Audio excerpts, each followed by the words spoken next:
الله نزل أحسن الحديث كتابا متشابها. هذه الآية فيها دلالة على أن الإنسان كلما ابتعد عن القرآن ابتعد عن الحسن وذهب إلى أنقص منه، إلى القبح، وكلما اقترب من القرآن هو اقترب من الحسن، لقول الله: الله نزل أحسن الحديث.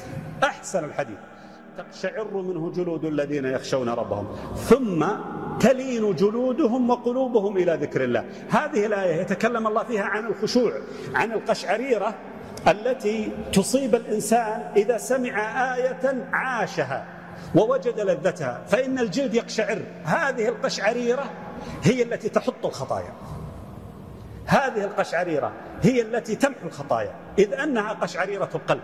قال الله: ثم تلين جلودهم وقلوبهم إلى ذكر الله. هذه الآية دليل على أن الجلد والقلب والبدن والجسم قبل تأثره بالقرآن يابس ما يلين، فإذا سمع القرآن وتأثر به لان وأطاع، فسجدت الرقبة وانحنى الظهر وسجدت الجبهة وسبحت اليد ودمعت العين وتصدقت اليد وبر الوالد. الجلد الذي كان يقسو عليه قديما، الجلد الذي كان يرفض عليه قديما، الجوارح التي كان يجد فيها مشقة لأجل قيام صلاة الفجر، أصبحت بعد تلك القشعريرة التي جاءته جراء سماعه لأحسن الحديث أصبح الجسم لين.